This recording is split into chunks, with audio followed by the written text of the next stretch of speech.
अस्सलाम वालेकुम स्टूडेंट्स, मैं हूं डॉक्टर हबीबुर्रहमान और आप देख रहे हैं क्वेटा टीवी। अच्छा स्टूडेंट्स, हम स्टिक्योमेट्रिक रिलेशंस डिस्कस कर रहे थे और इसमें पहले 2 लेक्चर्स गुजर चुके हैं और अब हम इसमें लेक्चर 3 डिस्कस करेंगे। अच्छा, हमारा लेक्चर 3 जो है सिर्फ एमसीक्यूज़ की प्रैक्टिस पर मुश्तमिल होगा, यानी जो हमने स्टिक्योमेट्रिक रिलेशंस पढ़े हैं वो एमडीकेट में किस अंदाज में आते हैं, कितनी तरह से आते हैं, उस पर अभी हमारी डिस्कशन होगी। तो चलिए जी स्टार्ट करते हैं सबसे पहले सवाल से। पहला सवाल हमारे पास है, a metal M reacts with S. एक मेटल है जिसका नाम एम है, वो रिएक्शन करता है सल्फ़र से टू फॉर्म मेटल सल्फाइड। यानी एक मेटल है जो सल्फ़र के साथ रिएक्शन करेगा और मेटल सल्फाइड बनाएगा। अच्छा, इफ़ 3.6 ग्राम ऑफ मेटल, अगर मेटल 3.6 ग्राम हो, यानी मेटल का हमें मास दिया है 0.09 मोल ऑफ सल्फ़र और सल्फ़र जो है 0.09 मोल हो, then what is name of metal. तो मेटल का नाम क्या होगा, ये हमसे पूछा है। अच्छा बेटा जी, एक बात याद रखिएगा, जब भी आपसे नाम पूछा जाए तो नाम सिर्फ मोलर मास से ही पता चल सकता है। नाम सिर्फ जो है वो मोलर मास के ज़रिए ही पता चल सकता है। आपको मोलर मास आना चाहिए इसका। तो इट मीन्स कि हम अगर किसी तरह एम का मोलर मास मालूम कर लें तो फिर हमें एम का नाम भी पता चल जाएगा। अच्छा, अब इसका मोलर मास कैसे निकालेंगे, इसके लिए हम क्या करेंगे जी, देखिए एक चीज़ पे आप गौर करेंगे, इस मेटल एम का 1 मोल सल्फ़र के 1 मोल से मिलकर 1 मोल मेटल सल्फाइड बना रहा है। इसका मतलब है इनका जो मोल रेशो है वो 1:1 है। ठीक है, 1:1 है। इस बात पे ध्यान दीजिएगा, यहीं से हमारा मसला हल होगा। ये 1 मोल है और ये भी कितना है, 1 मोल। तो अगर ये 0.09 मोल है तो लाजमन ये भी 0.09 मोल होगा, क्योंकि रेशो सेम है दोनों का। तो अब हमने क्या कर दिया, इसके मोल्स पता कर लिए, यानी सल्फ़र के मोल से अंदाज़ा लगाकर हमने मेटल के मोल्स निकाल लिए।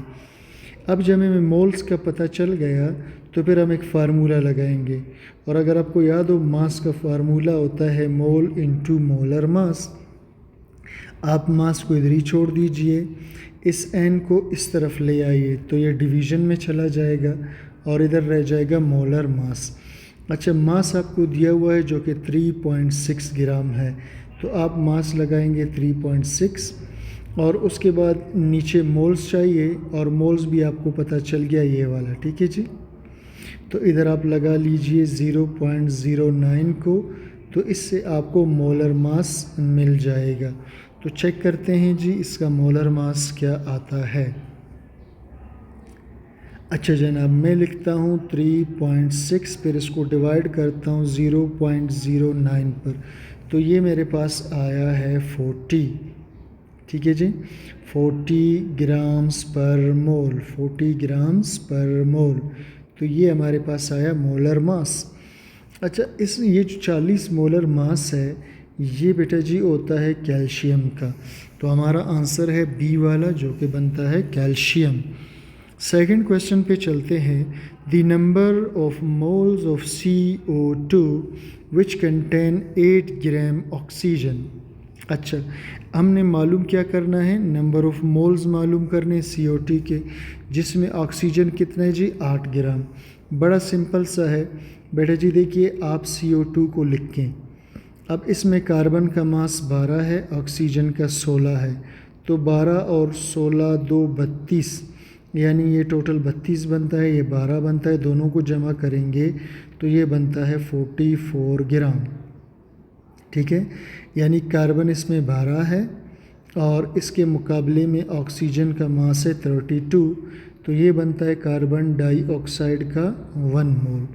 इसी तरह से आप नीचे आ जाएं जी, इसको यानी अगर मैं इसको आधा कर दूं तो 12 की जगह 6 आ जाएगा, 32 की जगह 16, तो ये बन जाएगा 0.5 मोल। जब इसको आधा करोगे तो मोल भी आधा हो जाएगा, ठीक है। फिर हम इसको मज़ीद कम करते हैं तो ये आधा करते हैं 3 रह जाता है, और इसको करते हैं तो 8 रह जाता है, तो ये बनता है 0.25 मोल। अब आप ज़रा गौर फरमाइए, यहाँ ऑक्सीजन का मास 8 आ चुका है। अब ये वो कार्बन डाइऑक्साइड है जिसमें ऑक्सीजन का मास 8 है, और उसने पूछा था कि जिस कार्बन डाइऑक्साइड में ऑक्सीजन का मास 8 ग्राम हो तो वो कितने मोल्स होता है।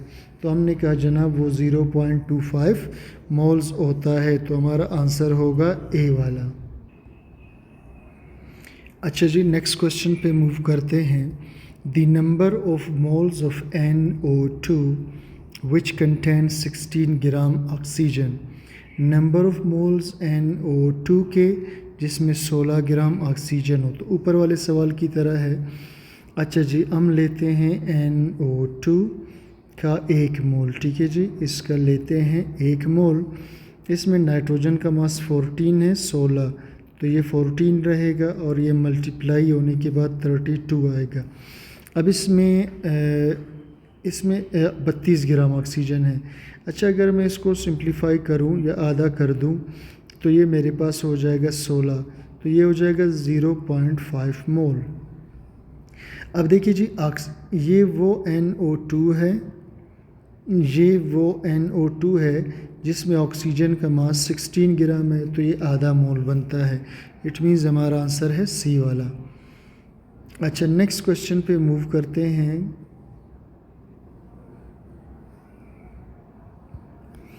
The number of moles of magnesium required to produce 11.212 decimeter cube of hydrogen at STP when it reacts with HCl solution R। अच्छा, पूछा क्या आपसे, number of moles of magnesium, कितने मोल्स मैग्नीशियम चाहिए। पहले इसका रिएक्शन लिख लेते हैं जनाब। मैग्नीशियम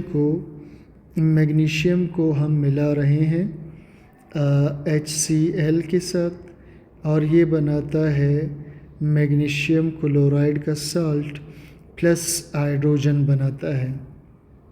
अब वो सवाल में क्या पूछ रहे हैं, the number of moles of magnesium, यानी मैग्नीशियम के मोल्स कितने यूज़ होंगे ताकि बन जाए क्या चीज़, इतना वॉल्यूम हाइड्रोजन का।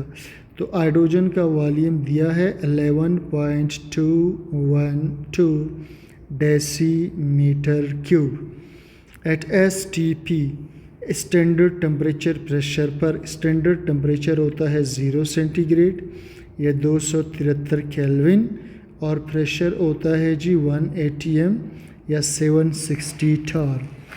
अच्छा जी, अब देखिए जी, बड़ा ही सिंपल सा सवाल है। वो हमसे पूछ रहे कि जी मैग्नीशियम के मोल्स कितने होंगे अगर इसका वॉल्यूम हमें दिया हो। तो जनाब, इसके लिए हमें काम करना होगा। हम क्या करेंगे, यहाँ पर देखिए जी, हाइड्रोजन का हमें वॉल्यूम दिया है, सही है। हम क्या करेंगे, हाइड्रोजन के वॉल्यूम से हाइड्रोजन ही का मोल मालूम करेंगे, यानी हाइड्रोजन के वॉल्यूम को यूज़ करके हाइड्रोजन का मोल निकालेंगे, तो उसके ज़रिए से फिर हम मैग्नीशियम के मोल तक जा सकते हैं, ठीक है। अच्छा जनाब, तो अब देखिए जी, हमने फार्मूला लगाना है वॉल्यूम का, सही। वॉल्यूम के फार्मूले में आता था मोल इनटू मोलर वॉल्यूम। चूँकि हमें मोल चाहिए तो हम क्या करेंगे, मोल को इधर ही छोड़ देंगे और मोलर वॉल्यूम को इस तरफ शिफ्ट कर देंगे। अच्छा, अब वैल्यूज़ लगाएंगे तो गिवन वॉल्यूम तो हमारे पास है 11.22 या 212। अच्छा जनाब, ये तो हमारे पास मौजूद है। नीचे क्या लगाएंगे, मोलर वॉल्यूम सबको पता है 22.414 होता है, और जब डिवाइड करेंगे तो 0.5 मोल आएगा। इसका मतलब ये हुआ कि हाइड्रोजन के जो मोल्स है वो 0.5 मोल है। अब बेटे जी देखिए, अगर आप इक्वेशन पे गौर करें तो मैग्नीशियम भी 1 मोल है, हाइड्रोजन भी 1 मोल है, यानी इनका मोल रेशो 1:1 है। तो अगर मैग्नीशियम 1 मोल होगा तो हाइड्रोजन 1 मोल होगा, और अगर हाइड्रोजन 0.5 मोल होगा तो लाजमी बात है मैग्नीशियम भी 0.5 मोल होगा। तो मैग्नीशियम के मोल्स आते हैं जी 0.5 मोल। अच्छा जनाब, नेक्स्ट क्वेश्चन पे मूव करते हैं। 27 ग्राम ऑफ एलुमिनियम, यानी एलुमिनियम के 27 grams react with how much oxygen, ये कितने ऑक्सीजन के साथ रिएक्शन करेगा टू प्रोड्यूस एलुमिनियम ऑक्साइड, और ये बनाएगा एलुमिनियम ऑक्साइड, यानी इसका मास हमसे पूछा गया है। अच्छा जी, एक बात ये है कि इसको बैलेंस करेंगे पहले। तो बैलेंस करने के लिए क्या करेंगे, पहले जो ऑक्सीजन हमारे पास 3 है यहाँ पर।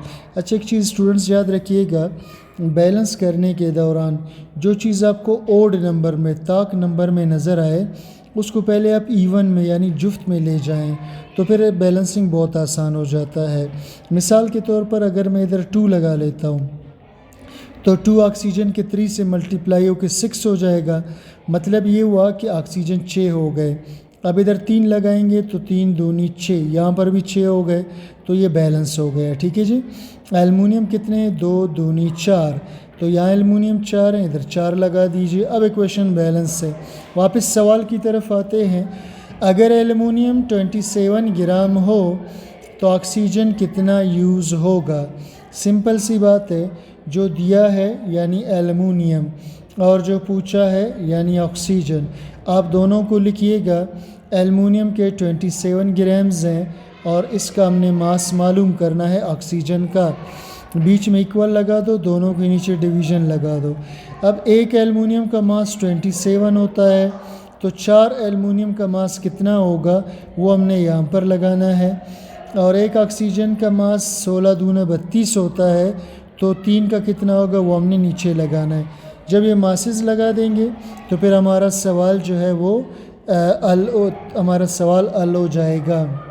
अच्छा, 27 4 टाइम्स जो है 108 होता है, और जनाब ऑक्सीजन का एक ऑक्सीजन 32 है, तो 3 ऑक्सीजन होता है 96।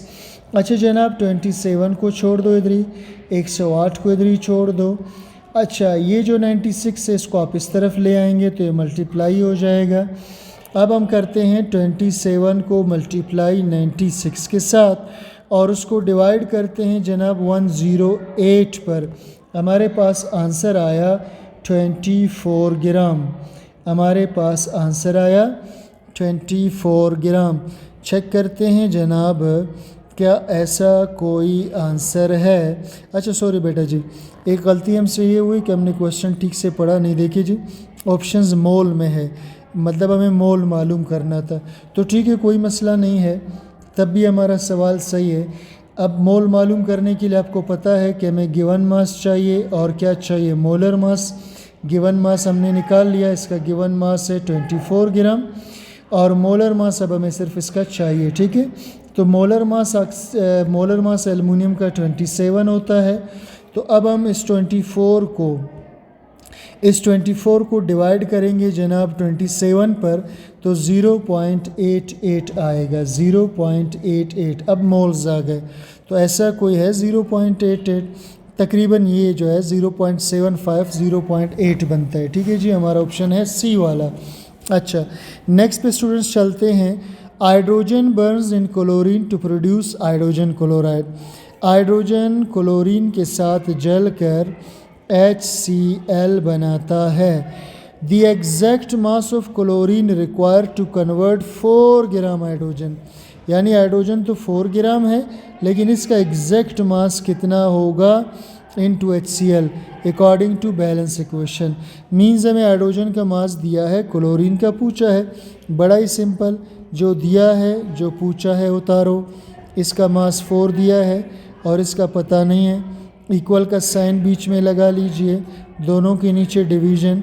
हाइड्रोजन का मास 2 एकम 2 आएगा, क्लोरीन का मास 35.5 2 दफ़ा कितना आता है जी 71 आता है।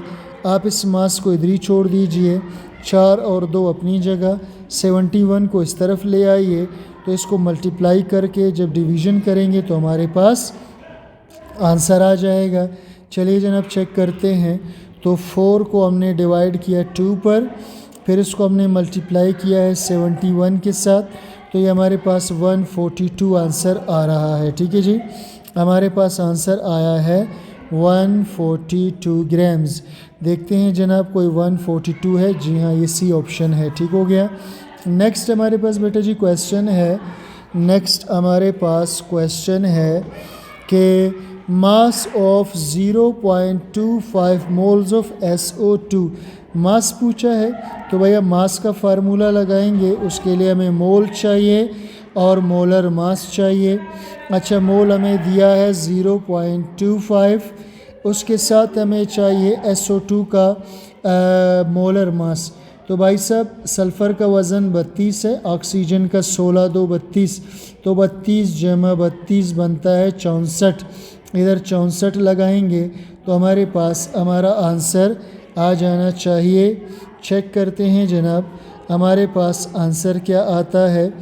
तो 0.25 को ज़रब देंगे 64 के साथ, तो ये आता है 16 ग्राम्स। अच्छा 16 ग्राम है। जी हाँ, डी ऑप्शन है। मास ऑफ NaOH कंटेनिंग 6.022 इतने सोडियम के एटम्स। अब स्टूडेंट्स हमें दिया है नंबर ऑफ़ एटम्स, हमें दिया है नंबर ऑफ़ एटम्स और वो कितने हैं जी 6.02 10 रेज़। हम सब जानते हैं कि इतने पार्टिकल्स का मतलब है 1 मोल। तो सोडियम हाइड्रोक्साइड के 1 मोल का मास, तो भाई साहब बहुत ही सिंपल, सोडियम का मास 23, इसका 16, इसका 1 मोल का मास आता है 40, तो हमारा आंसर है 40। How many atoms of carbon are present in 18 gram glucose. हमें मास दिया है 18 ग्राम ग्लूकोज का, ठीक है, और एटम्स हमसे पूछा है। तो इसके लिए बेटा जी एक फार्मूला लगता है, number of atoms is equal to mass जो गिवन मास है divided by molar mass into Avogadro's number into number of atoms. अच्छा जी, ये नंबर ऑफ़ एटम्स ऑप्शनल होता है। ऑप्शनल से मुराद मतलब मैं ये कहना चाहता हूँ कि अगर आपसे मालिक्यूल के अंदर एटम्स पूछा हो तो फिर आप ये लगाएंगे।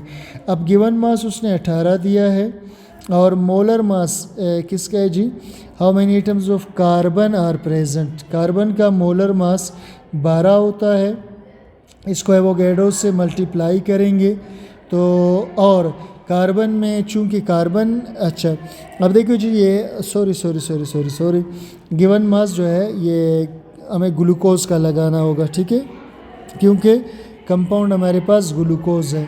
तो ग्लूकोज का मास होता है जी 180, ग्लूकोज का मास होता है 180 और ग्लूकोज का फार्मूला है C6H12O6। अब कार्बन इसमें कितने हैं जी 6 हैं, तो नंबर ऑफ़ एटम्स की जगह हम लगाएं। अच्छा जनाब 18 को मैं 180 पे डिवाइड करता हूँ तो मेरे पास आता है 0.1 मोल और एवोगैड्रोस को मैंने नीचे उतारा, 6 को मैंने नीचे उतारा। अब जब इन सब को मैं मल्टीप्लाई करूँगा तो आप देख सकते हैं जी ये 0.1 इंटू 6.02 इंटू 6 ये बनता है 3.612, जिसे हम 3.6 लेते हैं 10⁻23 कार्बन के एटम्स। ठीक है जी, ये हमारे पास आंसर है सही। तो 3.6 वाला ये हमारे पास आंसर है। तो उम्मीद करता हूँ आपको ये MCQ समझ में आ गए होंगे। तो इस चैनल के साथ आप जुड़िए ही रहिएगा, चैनल को सब्सक्राइब कीजिए और वीडियोस को लाइक कीजिए, दोस्तों के साथ शेयर कीजिए। इंशाल्लाह हम आपके लिए MDCAT का कंटेंट लाते रहेंगे। Thanks for watching.